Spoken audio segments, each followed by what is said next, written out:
We are live. I'm so excited to be here, and I just want to welcome everyone who will be watching the live as well as the replay.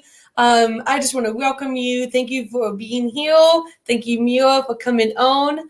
And before we get started, I'm pretty excited about this topic because one, we are in a selfie culture, and I love taking selfies. That's probably evident. And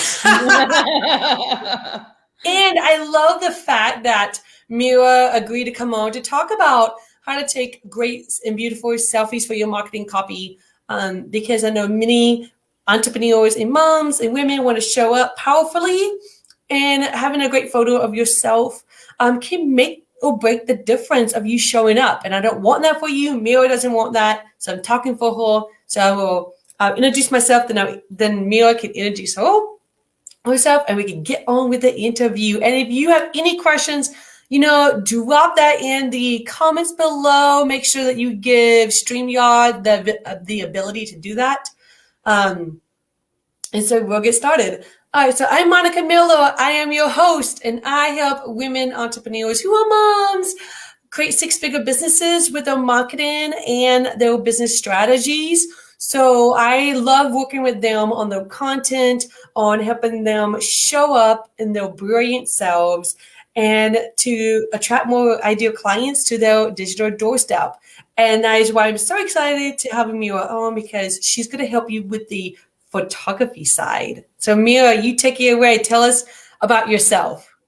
Well, thank you so much for having me, and hello to everybody. I'm new to this group, and I'm newly introduced to Monica, and we just kind of got along immediately. So I'm very grateful to be here and talking about the thing I love the most in the world, photography. So thank you for indulging that part of me too. So I am normally a globally traveling photographer, but as of the last year, I have been parked here at home in New York City. I am on a mission to help elevate and empower women in whatever it is that they need for their lives and businesses. And I, as a result of COVID, had created classes for the first time and realized that I really enjoyed teaching photography. And I think there's something really beautiful in the conversation among women to show up, because showing up in front of a camera is really vulnerable.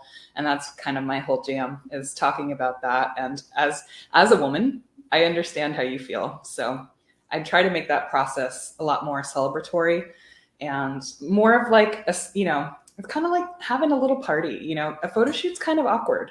So I'm here to transform that experience for women, whether it's with your own phone, taking a selfie in your house, or whether it's on a professional photo shoot. Nice. So Mira, can you tell us a little bit about how you got started with your photography journey? My favorite story. So when I was 8 years old, back in the day, this was in the late 1980s, there was this thing called the Polaroid camera, and my parents had one, and I just picked it up one day, took a picture, and I just kind of fell in love. I was like, what just happened? This is magic. Because if you're familiar with the Polaroids of the 1980s, you would shake the photo for it to appear. And I was like, oh my God, this is cool. And for me, it was kind of like this expression that I could have without having to talk. And I'm kind of someone who processes a little bit slowly in terms of my environment. So this kind of helped me fast forward and process my environment really fast and have like a really lovely way to communicate my point of view. So I never stopped. I just kept taking pictures like forever.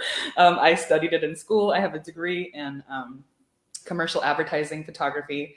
And I'm still as in love with it today as I was on that first day when I just decided to pick up this camera and take a picture of the yard or something. I kind of wish I had that first photo still. I don't know what it was.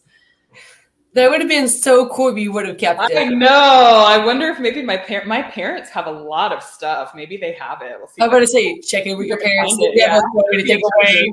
That would be a brilliant treasure. I can't even imagine. That would be incredible. Yeah. So let's go and get to today's topic. So one of my questions is, why do you believe that most women or entrepreneurs don't share their content or their marketing as much as they want to? Like, what do you think keeps them back?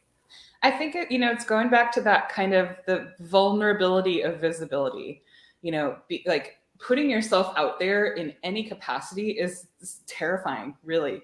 Even if you love it and you want it and you know that you're here to do something amazing and you feel cute one day and you're like feeling yourself and you just want to share what you're doing, the kind of the voices kind of come in really quick, like, ugh, your roots are showing, or you don't look the way you did in your last photo, or you're feeling kind of COVID-y, or you just had a baby and you're not feeling like yourself. Like, all those kind of voices come in, and it prevents a lot of people from showing up. It's really, perspective and perception is a really intense thing. So if we're not really feeling totally grounded and really happy about where we are right now, and even if you are, it's still vulnerable. So I think and I've heard from a lot of my clients that's just, it's an extra weird time right now. Yeah. So, how do you think people can use selfies to promote their marketing or maybe their coaching programs, courses, whatever? Like, how would you, or how have you seen using a selfie to create more brand awareness?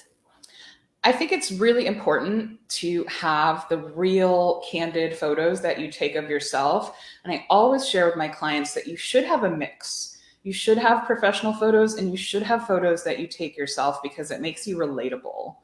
And people love, like, Instagram exists for this reason. People love to see photos of you, of what you're doing, of your new hair, of your new manicure, of any, like, I mean, people go crazy when you post a new photo, because photos have energy and they tell a story. And that's why we love them so much. We don't have to read a 700-page novel. And I'm somebody who loves the written word. I'm also a writer. But there's something about photography that just takes you there faster. It's a faster shortcut way to communicate, way to relate, a way to connect. And that's what we really are doing, no matter what your business is. That's what we want. We want to connect with people. We want them to connect with us. And the way you can do that is by being intimate, be more relatable with them. So, what have you found is like the best types of photos that people respond most to or getting most engaged with? And then we get into some tips and hacks that you're going to show us or share with us. So here's kind of a secret, but there's some research that has shown the top 3 photos that stop a scroll is babies, animals, and skylines. Now, I don't have the exact science behind this, but I've seen a lot of research about it. And I know for myself, I do stop on all 3 of those. Like, I don't have children, but I'm like, oh, look at my friend's baby. Look at their new dog. Look at their 2 dogs at doggy daycare. Like, I can see it in my own behavior. So those are things that can help you. If you've got any of those things available to you, use them and track it. Track it to see if it really does land with your audience. Yeah. So going back to selfish, I love that you shared that. So it doesn't necessarily, I love that you shared that because I wanted to ask that because I want you women who are watching and men to know that it doesn't always have to be selfish. You could do a mix of skyline and your pets. If you have a pet, if you don't have one, well, go get one. Borrow the neighbors. Go borrow your sister's cat or something. You could even, showcase your children if you are comfortable with that. If you're comfortable. Yeah. And, so it could be other things that it doesn't have to involve your beautiful self. Yes. But if we wanted to take better and more beautiful, glamorous photos of ourselves, what are some tips that you want to give us to make our experience be more not only professional, but we get to show up more confidently? Yeah. So my number one secret with every single person who's ever in front of my lens is they have to make a playlist. They make a Spotify playlist, and I require this homework because music has a frequency that changes us. It gets us into a more calm state, a healing state, and for me, the celebratory state. I can't possibly listen to a certain song and not move a little bit. So it helps the nerves It helps you forget about being so serious and so focused. And I think that's kind of one of the keys, is to have some fun with it. You know, if you are not feeling the music, I ask people to watch a video that cracks you up right before and take a selfie and look at it. Like, do one before and do one after. And I have people do this. And the difference is just outrageous. You can just tell that someone's genuinely smiling or laughing. Mm-hmm. So the vibe, how you feel, comes across. It's I always say the camera tells the truth. Like, if you're feeling terrible and you're kind of faking a smile, we can tell. And you don't really have to do that. You know, you can just try to get yourself into at least a mood that's a little bit more lighthearted. I think what we could, you know, stand to welcome in is a little bit more lightheartedness in business, because it's so much to think about, especially if you're a one-woman show. So if you can just take a moment to make it more fun or make it more silly or have a dance party and then snap that selfie, I guarantee that people are going to love it. They're going to connect with it, and they're going to gravitate to you naturally, because it's you're being human and relatable. I love that you just said, you know, adding music, watching something funny. I could totally see how that would make the difference in your smile, your eyes, even your face. Like the you can't fake it, especially when it's something that you particularly really like. Like, I love the TV show Friends. I could laugh about it for 100 more years. I've seen it so many times. It's still funny. It still genuinely brings a smile to my face. So something like that.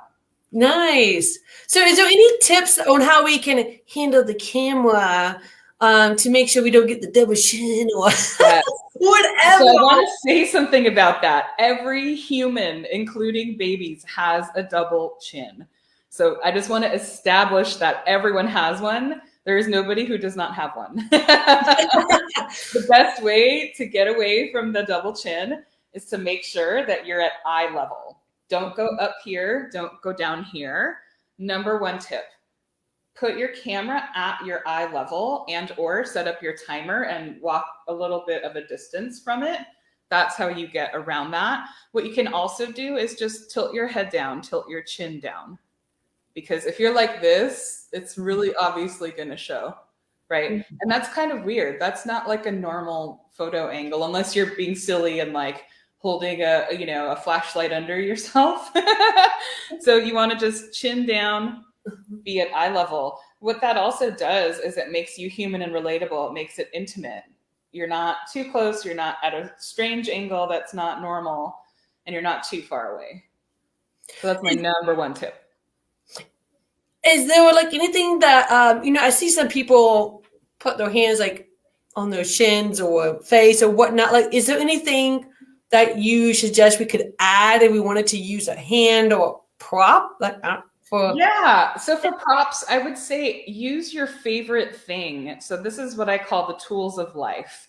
If you have a journal, a pen, a coffee mug, a teacup that you use every day, that's actually part of your brand. So use it. And you don't have to, definitely practice, but you don't have to do something unusual like those weird high school pictures, right? Like, posing is one of the things that everybody asks about because it's so awkward. So the more human and real you can be, like capturing yourself in something you're actually doing, the easier it's going to be. It's going to read better, and it's going to be more relatable. So you don't have to do any of those odd things. But if you have something that you genuinely love, like if you love those earrings, they're your brand colors by chance, that's it. You've got it. You can take a still photo of them. You can take a picture of yourself putting them in. That's cute and interesting to me. So what about head angles? Is there any head angles that you recommend? I recommend anything that makes you feel really fucking good. Okay. Oh, sorry, F-bomb. Didn't have a warning on that, mamas. Sorry. Fine. I'm sure we've all thought that at one point or another. Yeah, some people have a side they prefer. I say experiment and see what you like the best. See what you love, what makes you feel good. All right. What about makeup? Let's talk about makeup. So do you think, let me just go with this. What do you think about makeup with pictures? I think makeup is your choice. If you want to wear makeup, you wear it and you rock it. And if you don't, absolutely don't wear it. That's really important to me because there's no like template for how you're supposed to show up. And if somebody shows to wear makeup, but they're like, I don't really want to do like too much because I don't like the heavy feeling of like all the stuff on my face. What would you suggest just to be like a base cover, just so the face is not shiny? Yeah. So for camera, like on television and in front of an actual camera, the makeup is heavier so that it reads, but you don't really have to do that with if you're using a smartphone. So if you choose to wear makeup, you can, again, so I'm not a makeup artist, but I'm happy to connect you with my friends who are makeup artists. But for me, it's so much about the feeling. It's your clothes, your hair, your makeup. It's how do you feel in that moment? If you have a routine and you have like a base that you use and it's kind of just what you're used to doing, do that as long as it feels good. Like if you want to wear a red lip, you wear it and you rock it. If you don't, always do what feels good. And if you want to experiment and play, you can have moments where you're like, theater style makeup or just really basic. So I offer to play around with what feels the best for you for every part of how you're showing up, whether it's your clothes, your hair, your makeup, all of the above, none of the above. But what matters so much and what gets the most attention is authentic photos, candid, real photos. So whatever that means for you, that's what you should do. And when it comes to our marketing copy, when we take photos of ourselves, like, do you think that, I guess it really doesn't matter what kind of photo you have that would go with certain marketing, but is there like a correlation of like, if you're going to do like a promotional post, like having this type of photo of you would be best? Like, do you have any advice in that area? Yeah, for sure. I think it really matters which photo you're putting with which offer. Nice. So it depends on what it is that you're trying to get across and also potentially what the price point is. So if you're selling something for $10,000, that level of investment is going to require some trust. And so that's where I would put in a professional photo. Mm-hmm. And there's also the thought process of what it is that you're trying to do. If you're in the business of transformation of some sort, what you want to do is help people feel through your photo. And how you can do that is, how do you want them to feel? Not necessarily how do you feel, but what are they going to get as a result of working with you? Are they going to get more freedom, more time, more joy, more pleasure? Then you can put something in there that suggests something like that. So if you want more pleasure, then you want a photo of enjoyment and pleasure and smiling and authenticity. Like there's a theme here because those are the things that sell. And it is shown and proven that candid photos will sell faster than a posed one. That's something to think about. I love it. Okay. Thank you so much for those tips. Because I never thought about it. I mean, I didn't think about it that way. Mm-hmm. Oh, right. So that's advertising. So if you have a question, feel free to put it in the comments below. I don't know, I'm not seeing it on like StreamYard, but we will go back into the Facebook group and answer your questions. So what are some common mistakes that you see people doing all the time and it makes you cringe and you don't want no one else to do it? It's the angle. That's the number one thing. Somewhere in the history of selfies, I'm imagining that some celebrity took a photo from above and that's kind of how it's evolved for some reason. It's very weird. It's not natural. If you're trying to get your whole outfit in the frame, buy a tripod and step further away. So the number one mistake I see is angles. Like it's very unrelatable. So the goal here is to be relatable. Taking a photo like that is so odd. It's so awkward. It also is a little bit messed up because it distorts you. So it's like, well, if I just take it from this above angle, I'll look really skinny. And that's kind of weird, right? So don't do that. The number two mistake I see that drives me nuts is bathroom selfies. Look, unless you live in a glorious art studio or a mansion and your bathroom is a piece of art, get out of there. It's the worst light in your house, promise, unless it's window light. So the fluorescent lighting of the bathroom, also just being in the bathroom is kind of strange. That's not really a message you'd like to send unless you're a bathroom contractor for a living, then I would support that. That will be my exception. If you are a bathroom contractor, you can do it there. Please don't do that. It's so weird. It doesn't read, it doesn't communicate what you might think. And I understand that it's kind of a safe place to get away, but don't do that. I mean, don't sell from your bathroom. Bathroom selling. Yeah. I mean, you feel free to do it with copy, but not with a photo. Yeah. There was something I was going to say. Let me see. What would be like for you? What is the best type of lighting that you recommend that we use? 100% natural light. Mm-hmm. Your phones are natural light devices. They're designed for natural light. That's why it looks the best. And that's why it gets kind of weird and more complicated when it's dark and when you have to use flash. So if you're using a smartphone, just get next to your window. So you want the light to be to your side, as it is for me here, or in front of you. So you don't want it to be behind you, because then you'll show up in shadow. And that's called being backlit. So just try to look at where the sun is and either face it without blinding yourself or get to the side of it. And I love you just said that, because we just had a question.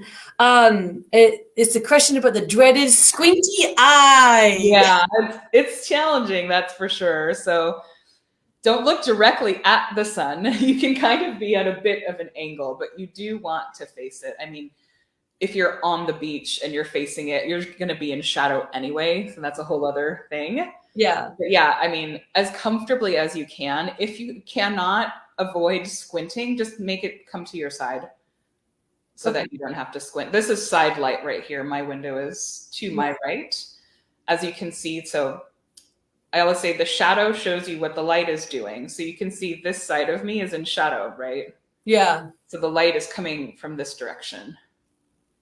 And it's lovely. I don't have to do a thing to this light. Yeah. What about ring light, out of curiosity? I love a ring light. I use those all the time in photography school. They're on every photo cover of every magazine. Here's the secret, you look inside the person's eyes and you see the little circle, and you know they used a ring light on the cover of Vanity Fair or whatever it is. Yeah, it's a great solution. It's especially good for nighttime. It lights very evenly, so I fully support the ring light. Awesome. Yeah, because I really love my ring light that I got. And ring lights don't have to be expensive. Like mine was like $7 off Amazon. And Boy, there used to be. There's really, really big ones for professional sets. They're like hundreds and hundreds of dollars, but yeah, maybe thousands even. But yeah, now they're very accessible. So definitely get one. Yeah. Especially if you're somebody who does video and, it's winter, so we're getting a little bit more light, but there's not as much as there will be come summertime. So if you want to record videos at night when your kids are asleep, get yourself a ring light for sure. Yeah. So one of the questions was, I had a question about the dreaded squinting eye. One of my eyes is a wee bit larger than the other, and a certain way that I smile seems to accentuate it. I find the photos that I do not like of myself are ones where my eye difference is evident. Do you have any tips at finding your own natural smile that does not cause a squint? What a great question. I would recommend for you to get a tripod so that you don't have to worry about managing and handling your cell phone. I would offer to use your cell phone, get a tripod, and use my tips about laughing and see how that looks. Get into a mood, make yourself a playlist, and take a lot. The beauty of digital, you can take 4,000 photos in 1 second. Back in the film days, you couldn't do that. It was quite expensive, which is how I learned. You learned from financial mistakes. So yeah, I just say, your mood is everything. How you feel is everything. Like, focus on feeling amazing. Think about somebody that you love so much, and that's going to change how you feel, and it's going to change your demeanor. I love that. Mm-hmm. Someone else asked, how do you feel about filters? So I'm really old school. I learned on film. I used to develop my own film in the dark. I think filters in terms of like a Snapchat can be fun, or maybe if you're doing them on a landscape. I'm fairly against filters to change who you are, because I think that communicates to me that you're not okay as you are. And it's kind of intense, but that's my philosophy. So like have fun with filters, but don't use them all the time because your audience can tell. Mm-hmm. Your audience can tell because they use them too. Like they know the name. And we might always tend towards a certain filter, like play with them, have fun with them. Don't make it a default because it's really, it's sort of a little lie, especially if you're in business. You don't really want to start off with a lie. I love that. Yeah, and it goes back to you just showing up authentically, and Yes. you can't when you're using a filter. And I love this. So thank you for answering that. Yeah. Thank you for the questions. I love them. Yeah, and so someone else is. It's not really a question, but they asked if we have any suggestions. Glasses are a problem with wing lights or natural light reflections off the glasses. Any suggestions? Yeah. So here's a secret. Ooh. Any kind of glasses photo does not have lenses in it. All the professional ones take them out. So what you can do for any reflection is to just get at an angle. Just keep trying until you get at an angle where it's not in there. And I think side light would be really great for glasses. Yeah, I was just thinking side light. Yeah. All right, well, we are going to be wrapping up. If you have any more questions, throw them in the comments and we can answer them live. And if not, then Mia will be answering them in, going back through. So tell us where we can find you. Well, if you're friends with Monica, please find me on Facebook. I think it's Mirazaki.9, which is so strange. I didn't choose that, but Facebook kind of does things for you sometimes. And she's totally in the group. So yeah, I'm in the group. Like, feel free to reach out to me. I have my website is just my name.com, Mirazaki.com, all one word, no slashes or anything like that. And I also have a Secret to Selfies workshop that goes way into depth of what we've talked about today and takes it a step further. It's lifetime access and it's just $99. So I will be sharing that link as well. And it also comes with the slides, the PDF of the slides. So I welcome you into that if this has been interesting and you want to kind of explore a little bit deeper and you want to go on your own time. It's a pre-recorded class ready to go for you. No, thank you. Yes, put that into the comments whenever we are done. So thank you so much for coming on here and talking about taking beautiful selfies for your marketing copy, and reminding us to be vulnerable, to be authentic, and to show up knowing that we are brilliant human beings and we can do that and we can show that in our pictures. Thank you for having me. And thank you for all the questions. I really love to know what's on your mind. So thank you for sharing. Yes, keep the questions coming. And for those who are watching the replay, just keep the questions coming too, because I know Mia, like she loves to answer questions. I love questions. Yeah. All right. Well, thank you so much for coming on here. And we will see you, all you ladies, later. And become Mia's friend and take her selfie course. And come back and show us your amazing selfie that you are going to take, or you have taken, and post it in the group. We will love to see it. Ask us, like, what do you think, and which one's your favorite? I will love that. So interact with this theme, and go ahead and get that into the group whenever you get a chance, and take a lot of selfies. I support this. Yes. Yes. Oh, everyone, you all take care. Bye. Thank you.